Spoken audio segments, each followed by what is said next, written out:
Alright, everybody. So, yeah, got another one for you guys today. And, now this is something that I don't normally buy. Two reasons. Number one, cost. Number two,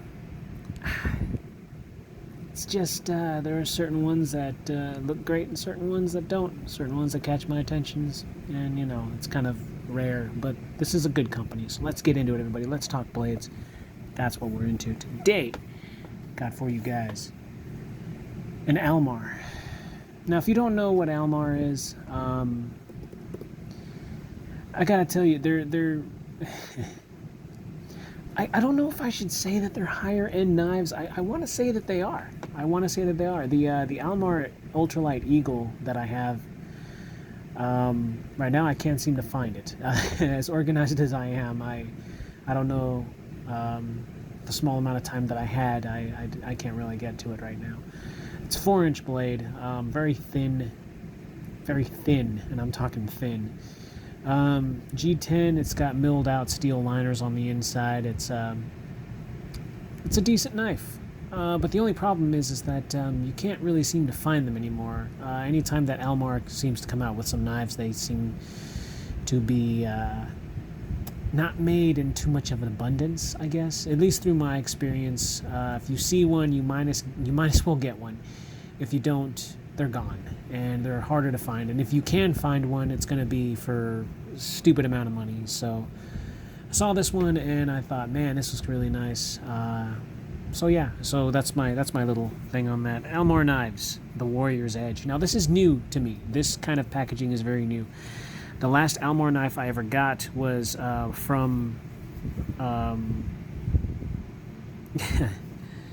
Sorry, I'm a little bit off right now. It's from Big Five, and it's a small Almar knife. Really nice. I ended up getting rid of mine. I just didn't care. I don't carry it. I know it's really nice, but yeah. So this one is the Quicksilver Almar Knives 4046 5-inch traditional satin. Now I know it says traditional satin on there, so it must come in other flavors. And from what I understand, from what I know, there's one other style that it comes in, and I think it's like a Damascus steel with a slightly different colored handle.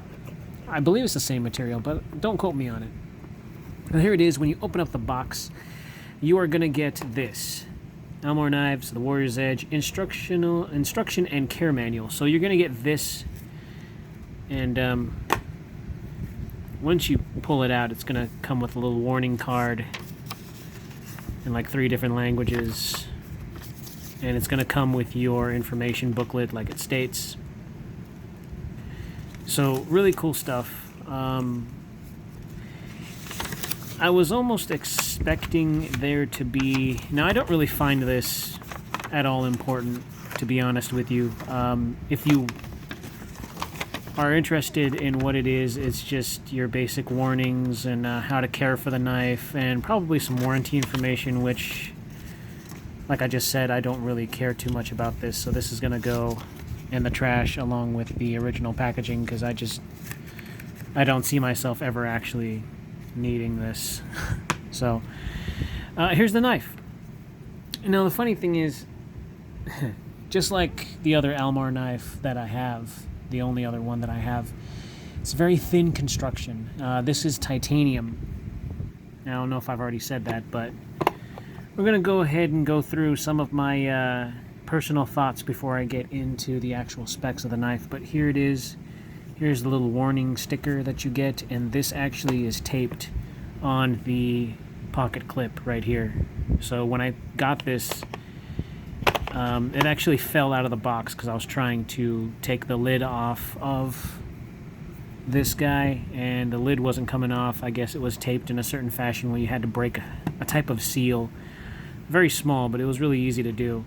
The knife just slid out, and this sticker was on here. So this little, warning, extremely sharp, refer to the handler's manual before you operate, yada yada, all that, just kind of like they want to be a cold steel, Now it doesn't come with anything else. Unfortunately, I don't think it comes with anything else. I think that's glued in place.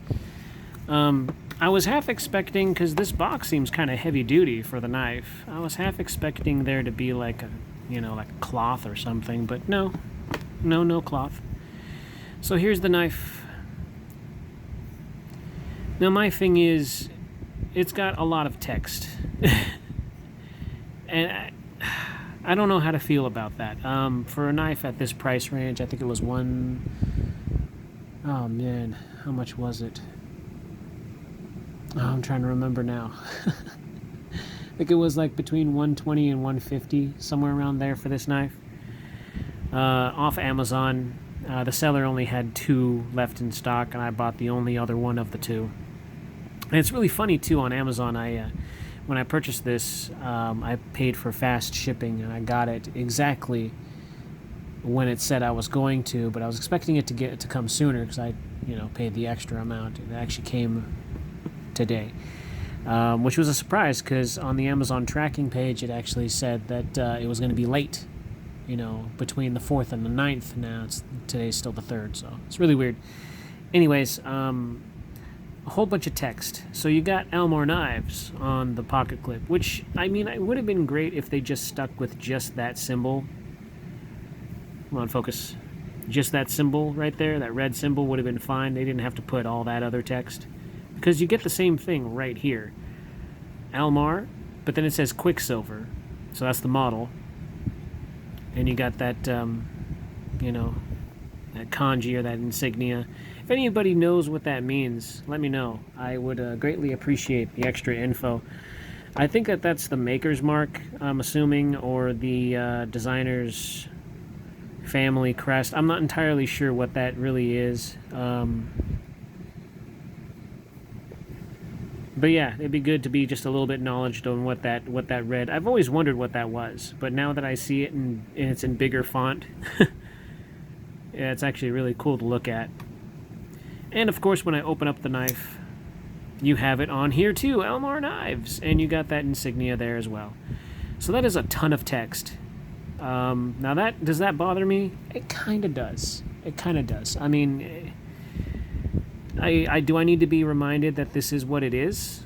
Every time I look at it, Elmore Knives, Elmore Knives, Elmore Knives. Like, yeah, it's a lot. That's if they just kept this here, that would have been fine, and then kept the insignia here with Quicksilver, all right. But then they even have it on the blade. Like, that is a ton of text to me. That is just a lot. But it's whatever. I can overlook that. It's not a huge deal. Very switchbladey looking, but it's not. It's a flipper design with a frame lock, and I believe it's on bearings. I could be wrong. I think those are bearings. Let me get the flashlight real quick just so I can catch it on the... Sorry if I blinded you guys just now. I'm trying to get it... Yeah, it looks like they're bearings. Could be caged bearings. I'm not entirely sure. Don't quote me on it. But it's nice and smooth out of the package. Package and pocket. That's I put together those two words and it came out package. Interesting. New word. Yeah, no, I like it. I like it a lot. It's got this kind of cross-guard look right there.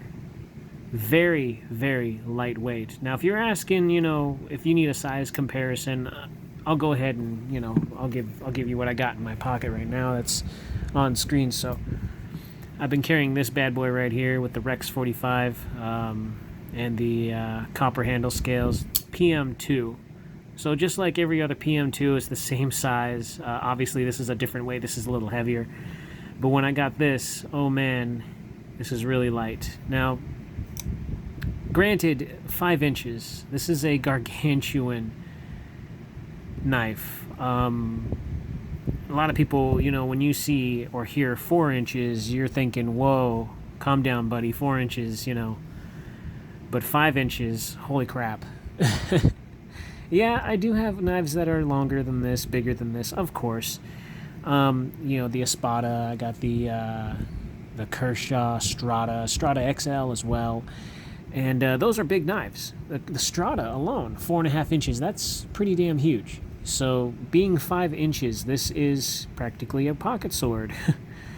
And I guess you can kind of think about what this would be intended for. Self-defense. Oh yeah, that's what I'm into, self-defense. But also something I can use for EDC. This would be great. All-around knife, if you don't mind the length. It doesn't weigh very much, it's very light, so there's a big positive in that. It has like this kind of see-through interior type thing, and that's nice. I like that. Frame lock on the titanium handle scales. My only concern is how strong is this knife really?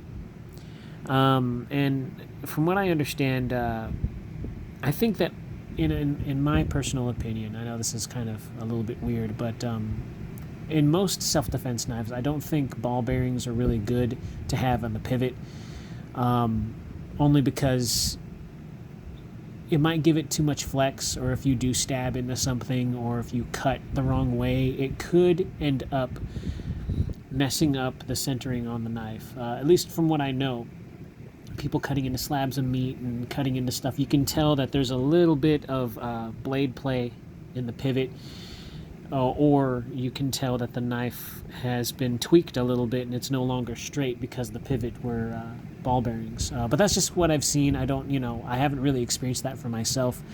I haven't gone and stabbed or cut anything recently with any of my knives to really tell you the difference between washers and ball bearings.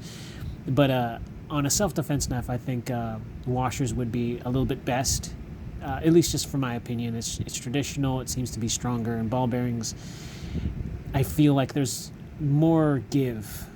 I don't know if that makes sense. But anyways, side note, let's put it back here. Let's get back to this. So it's a really big knife. It's really difficult to keep this in frame, so I'm going to do it the very best that I can while I'm doing the measurements on this thing. We'll get into the specs of this humongous pocket sword. All right, so overall, what are you looking at here? From the handle to the tip of the blade, almost 11 and a half, so 11 1/4 inches altogether. And a little over 6 inches in the pocket if you're just holding the knife, just the handle, and the knife is closed. So 6 1/8, yeah, give or take, yeah, 6 1/8, a little over 6 inches. That's a big boy. That's a tall, slender type of use.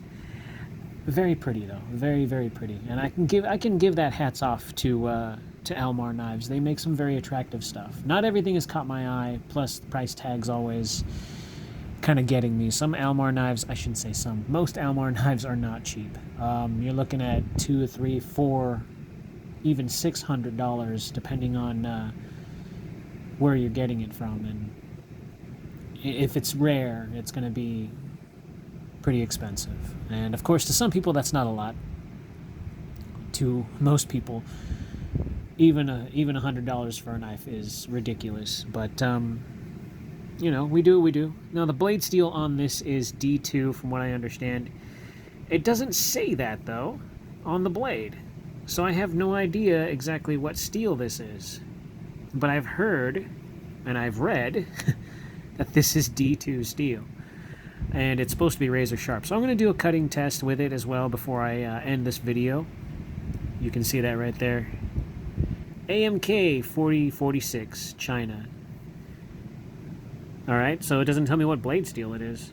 Now, on my other Almar, it actually does say VG10. This one, nothing. Just tells you the company name and the model number and where it was made, China. Okay.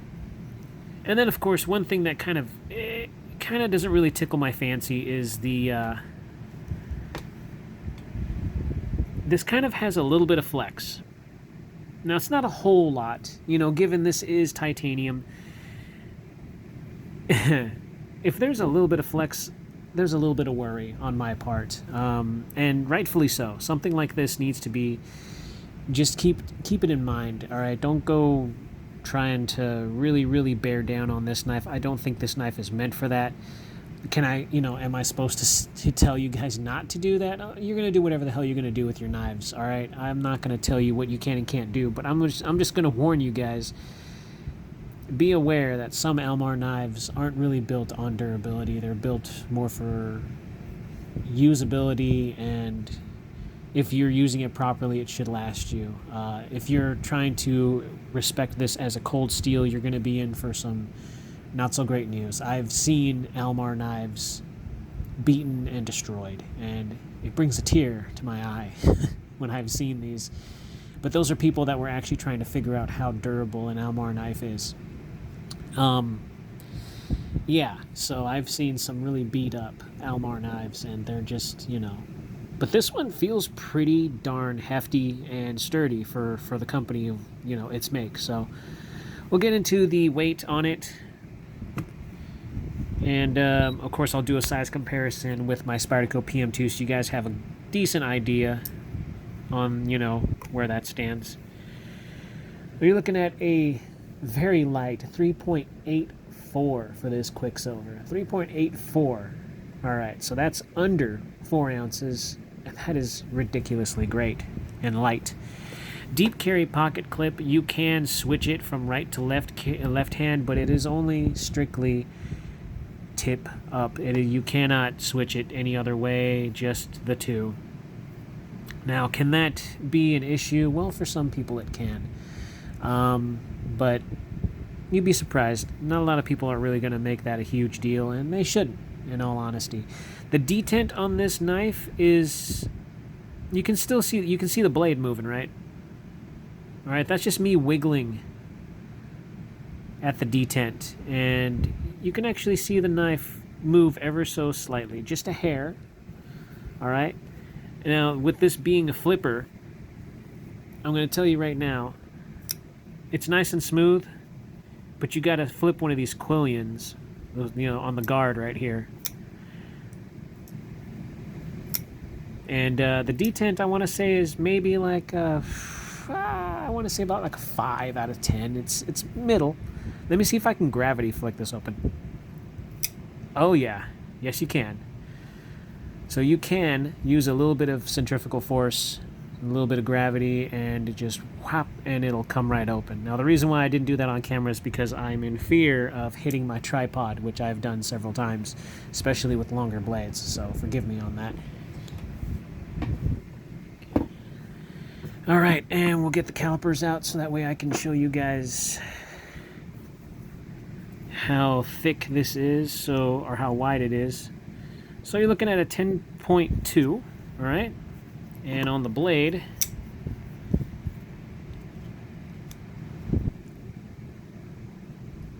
you're looking at a 2.5. All right, and just to let you know, there is a bit of crowning right here on the back spine. Not too much, but just so that the edges are a little bit knocked off. But it's nice. They did it in a decent way. Not, really rounded off like Benchmade, but they did a decent job where it's not ugly. So it's really nice. And oh yeah, here, size comparison, blade to blade. All right, that's what you got. Now it's not bad. It's not bad. It's just a bigger knife, y'all. It's just a little bit bigger. Okay. Now, does that matter to some people? I'm pretty sure it does. To me, it doesn't, because I'm always used to carrying... I'll carry stuff anywhere between 4, 5 inches back, way back when I first started collecting. I liked bigger knives. I really did. Longer knives, oh yeah. Freaking love that stuff. But it does take a decent amount of real estate in your pocket. So that is, you got to give and take where you can. So just got to realize what's good and what's bad, and it all comes with that. So, yeah. I'm going to put my PM2 back in my pocket. And then we'll see how sharp this thing is before I close the video. So here's some paper. Now it says extremely sharp. Now what do they mean by extremely sharp? That's not really extremely sharp, but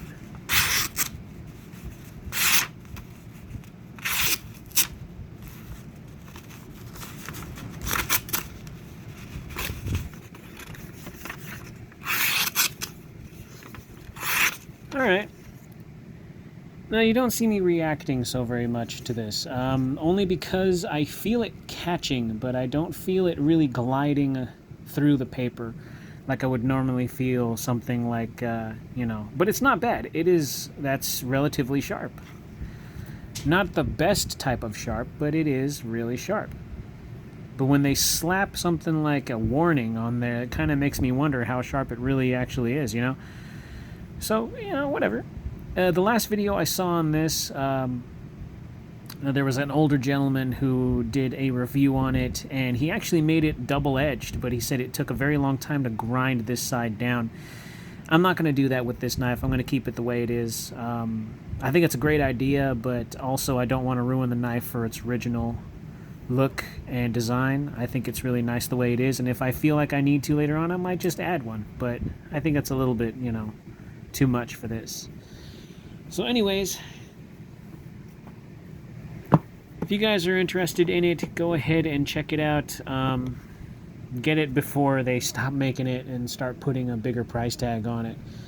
Almar Knives. The Warrior's Edge. That is so new to me. I don't really know what to say about that. Anyways, go ahead, you guys, and slash that like button, stab that subscribe, slice that bell icon so you guys are notified anytime I post new stuff in these craziest of times. Everybody, my good friends, be kind, be safe, and carry responsibly. And I'll see you all awesome people in the next video.